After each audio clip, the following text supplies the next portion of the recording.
Alright guys, we're going to be doing some links today. We're working on this, the Nissan hard body, and got the axles ready. Everything's kind of ready to go. We just need to do some links. So I'm going to show you how I do my links for all of my builds. So what we have, or what we need, is I have a 2mm rod. So it's a 2mm inner diameter. I think it's 3 outer diameter. This is stainless steel, and they make them also in aluminum. You can get these off Amazon, I think has them.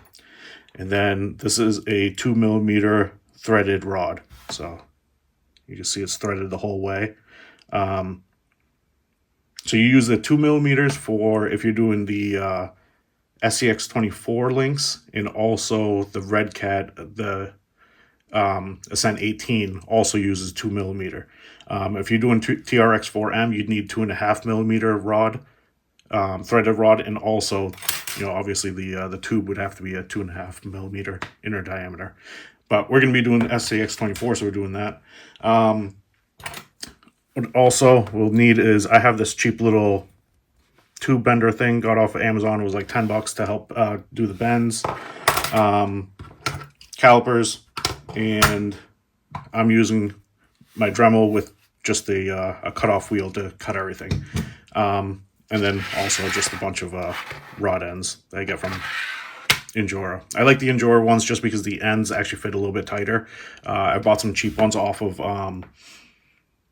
Amazon before that were like, $5 or something like that. But the rod ends, these ends were just too narrow, and it would wiggle inside a little bit too much. So I like the Injora ones, seem to be good.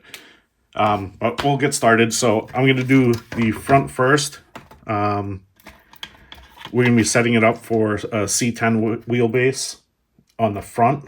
So that's going to be 50mm lower links and 39 upper links. So I'll show you kind of how I get started. So for the front ones, I never do bends. I just do them straight links. I don't think it really changes anything having that bend on the front. So what I'm going to do is, so the front uppers are 39mm. These from the eye to the end is about 12mm. So obviously we'll have two of them, so that's 24mm. So 39 minus 24, so we're going to cut this at 15mm. So I'm just going to mark this up 15mm, use my cutting wheel, just cut it off at 15, and then we'll kind of attach everything else. All right, so I cut my two little pieces. These are at 15 millimeters each. So just a piece of rod, just cut it off. And then we move on to the threaded rod. So the threaded rod for the straight ones, you don't have to put them in first. You can put them in afterwards. So what I like to do with the rod ends, if it's just the straight ones, is you just get one of them started. And what I use is I use these tiny little Allens you get from Shocks and stuff like that. That just helps spin it on, so you're not kind of killing yourself. So that's started. Take it, just get it right through. And then I have these little cable cutters I got from Harbor Freight, I think. And I just use that to snip it right off. Over time, this will kind of kill some of your pliers and stuff, so the cable cutters kind of work. And then you can just screw on the other side.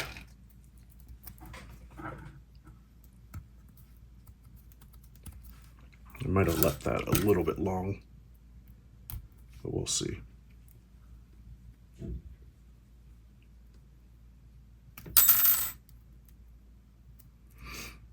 Okay, so that's one of the links. So that's all put together, and you can kind of see that's at, I don't know if you can see that. That's right at 39-ish. Just about 39. And if you wanted, if you're a little bit off or whatever, you could cheat this. You could loosen it up a little bit just to get exactly what you need. So that's one link. That's for the upper. I'm going to do the same thing for the second one, and then we'll work on the lowers. Okay, so we got both the front uppers done. Those are 39 millimeters each. That's like I said, we're doing a C10 front. So 39 millimeters uppers, and then we're gonna do 50 millimeters lowers. So same process. My rod ends are 12 millimeters, so it's 24. So 50 minus 24. We're gonna cut this at 26 millimeters. So 2 cuts. And like I said, my fronts, I don't do the bends. I just feel like it doesn't make a difference. Like you can see on this, if I had a bend there, it's not going to make much of a difference. The wheels are still hitting before that. So that bend really, to me, doesn't really have much of a benefit. So I just do my fronts as just straight.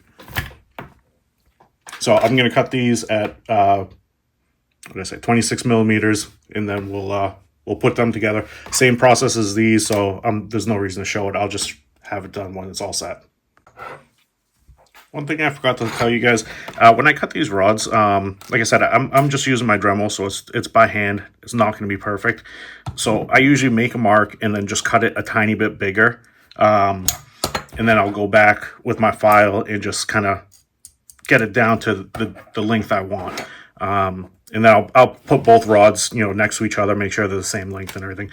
But that's how I do it, just because I know it's not going to be perfect. I know it's going to be a little bit off, so I'll go a tiny bit bigger and then cut it down to size, file it down to size, and that way you'll get pretty close to what you're looking for. Let me cut that down a little bit more.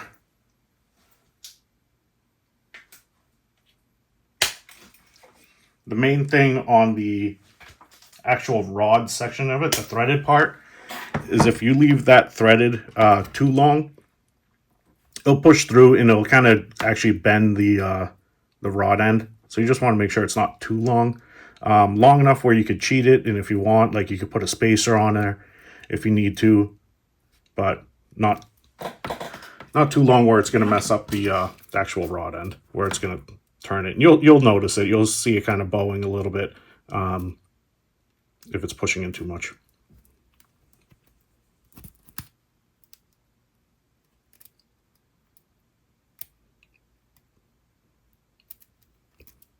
But we'll finish this one off.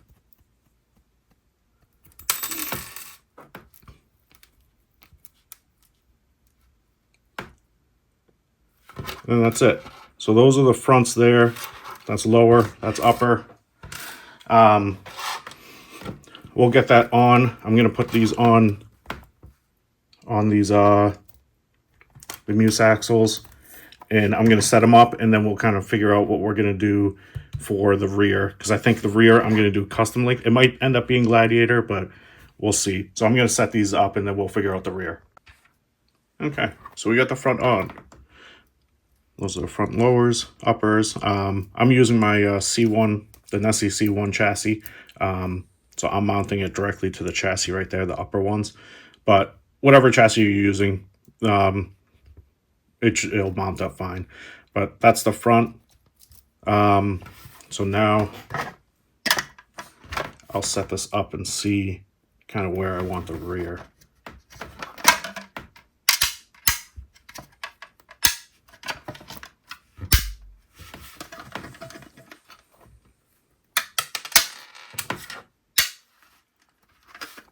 So I think I'm going to have the front push back all the way up to the servo horn right there.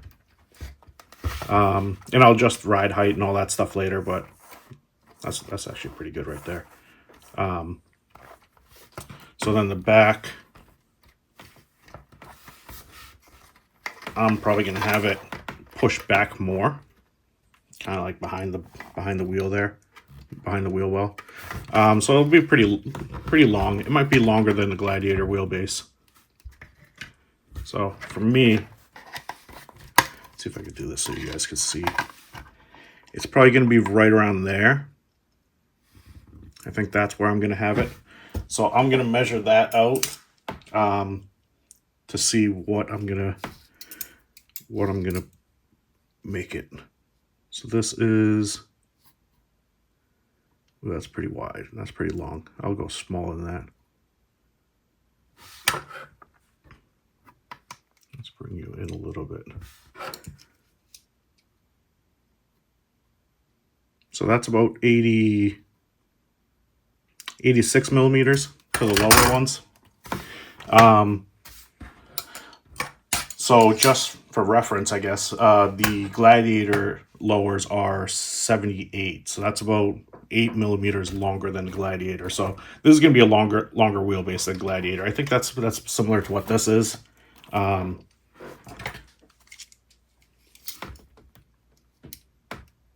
Yeah, that's about 86. So that's the same as that.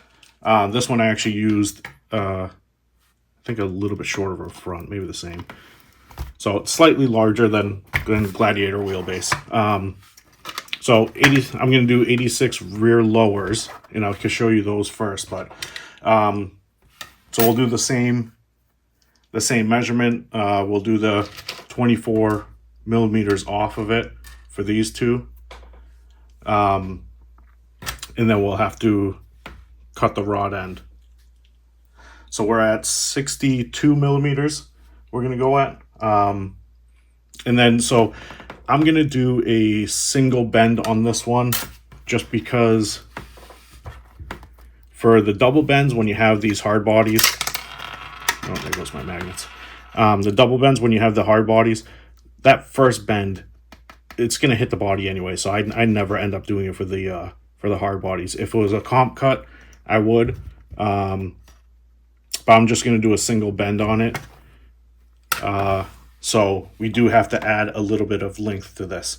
So usually for my bends, the ones I do, I need about 1.5 millimeters extra. So we're at, what did I say, 62. So we're at 62 millimeters. So I'm going to go 63.5, and cut it there. So I'll measure that out and then cut it, and I'll show you kind of what happens. Okay, so I have mine cut out at 63.5 millimeters.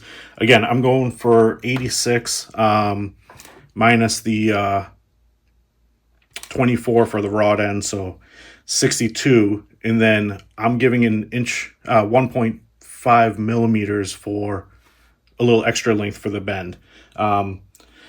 So this is cut. It's ready to go. So what I'll do is I'll get my rod in there. So this is where this little bender comes. So what I did on mine is I have little marks inside here. I don't know if you can kind of see that pencil marks in there. You know, for different cuts I do. And then I have a small mark. You see that little notch right there. So I use those to keep the bends the same. So how I normally do is you have the rod stick out enough for the rod ends, and then how I do it is I line my tube right to that mark, the mark to the right, and then just bend it, and you got to I make sure that, you know, I bend it a little past the mark, so when it releases, it's going to go back. And I don't know if you could see that little mark on the notch right there. That's kind of where I'm lined up. So I know all my bends are always going to be the same. So there's my mark. I'm doing just a single bend. So now this is all set. I'm just going to cut this end off. So that's my lower link. Yeah, cut that a little bit more.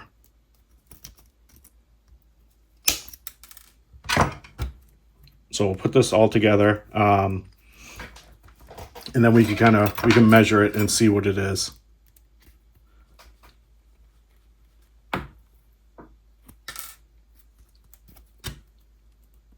So just make sure that when you first do this, before you do the rod, before you do the bend, make sure you have enough rod sticking out, the threaded rod part.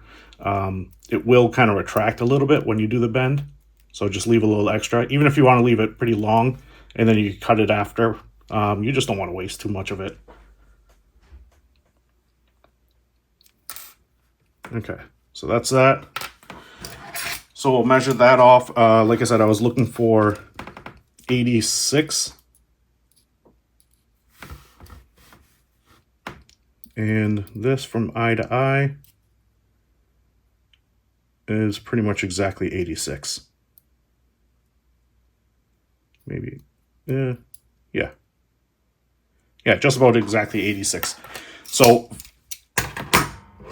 like I said, for the bends I use, how I mark it out, it ends up being about 1.5 millimeters that I'm subtracting here.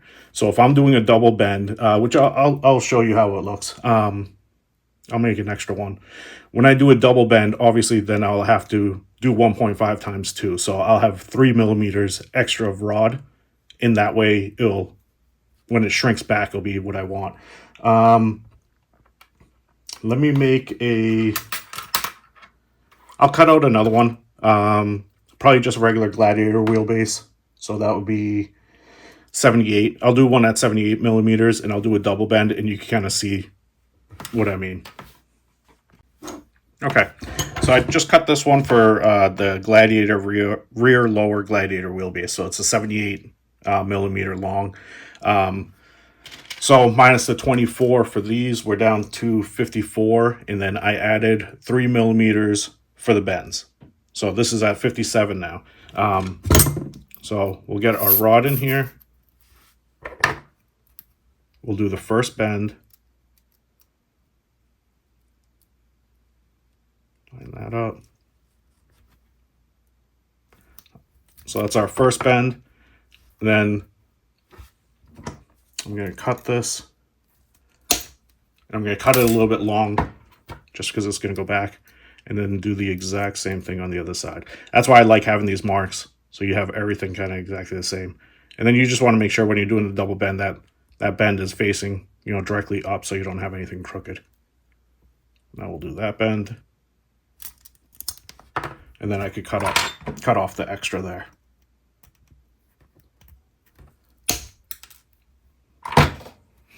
Okay, so that's our 2 bends. And you can do whatever you want. If you want to make it, longer, up higher or whatever, you could adjust it. Like I said, you'll do some trial ones.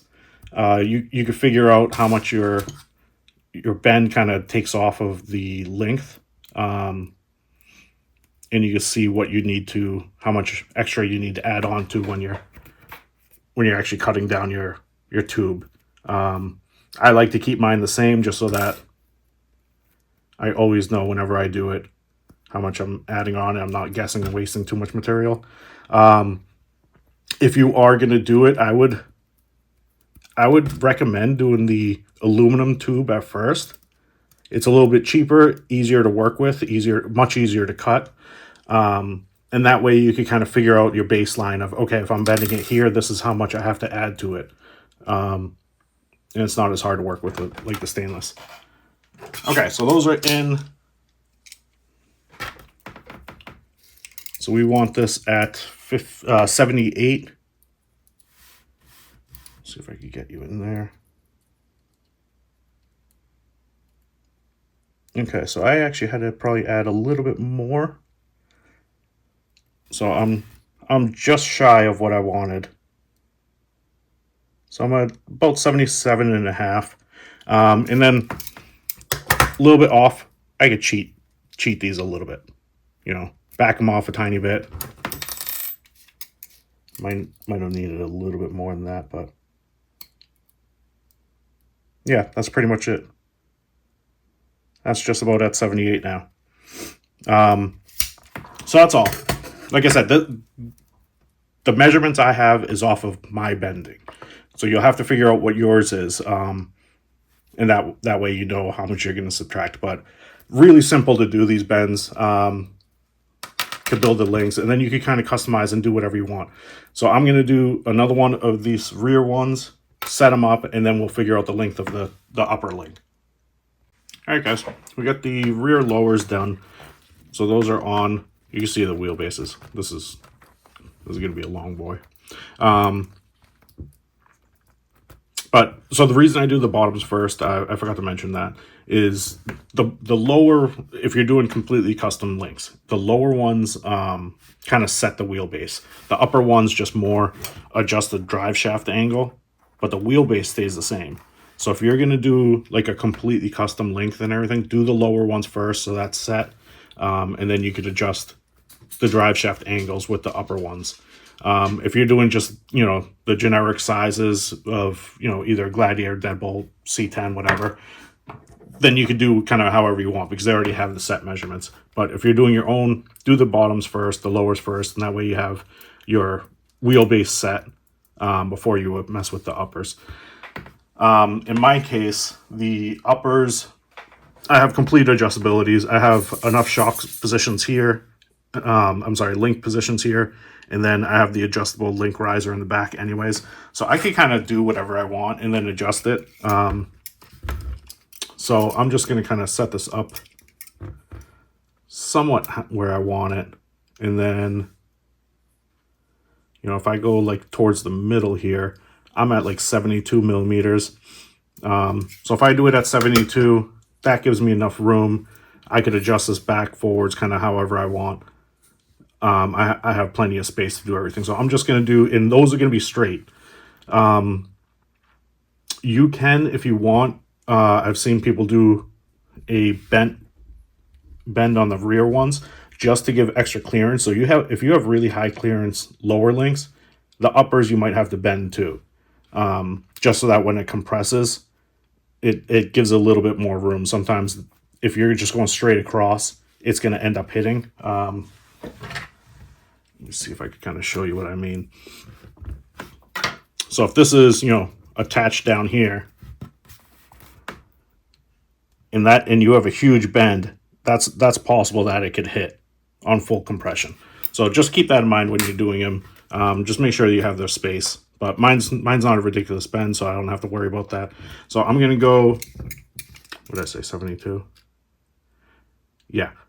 So I'm gonna make mine uppers same way I did the fronts, just straight 72 minus the 24, and we'll do that. So I'll cut those up right now, and then we'll kind of put it all together. Okay, we got the rear uppers mounted on my riser. I put the shocks on just so I could kind of keep it in place without it moving around too much. So now it's just adjusting to see where you want it to go. So the main thing is your drive shaft angle. You don't want it to hang down too much. So you want it to tilt up a little bit. So for me, let's see. I'll probably go right in this middle one.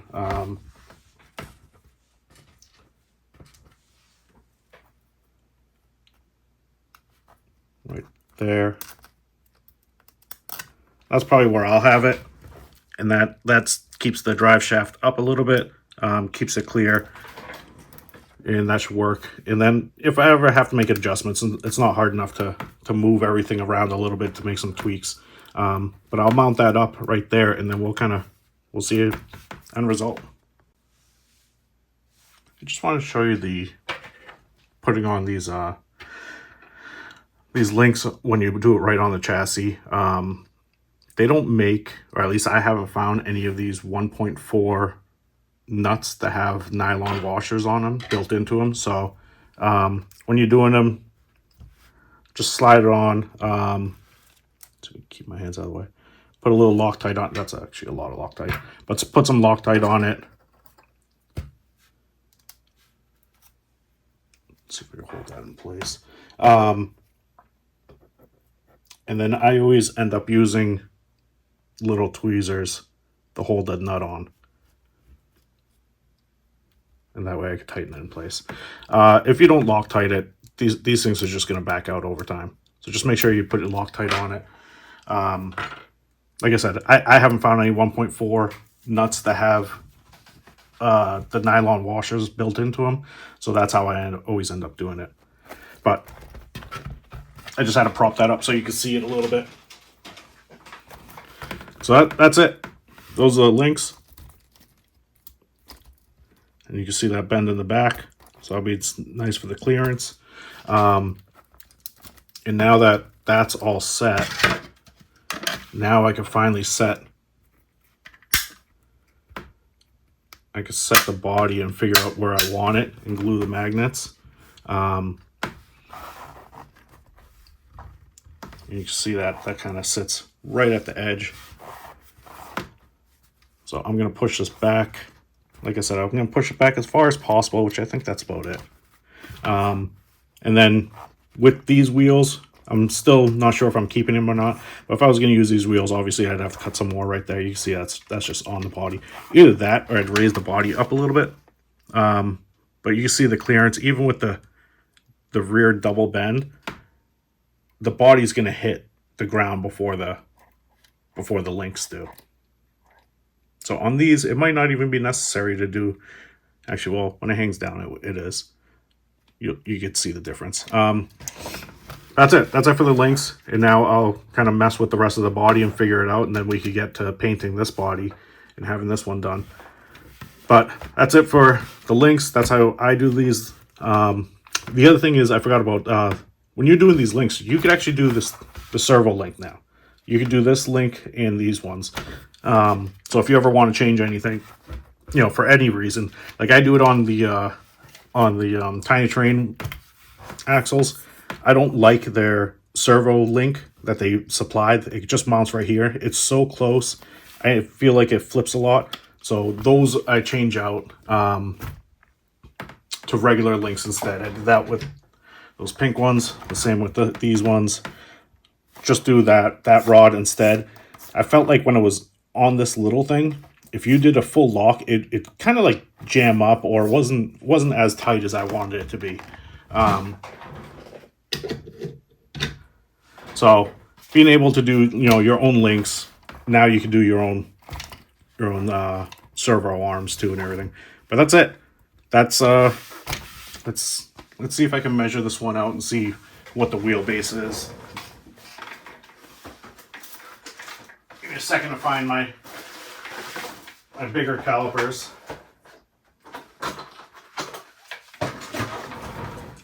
Alright, so this wheelbase now is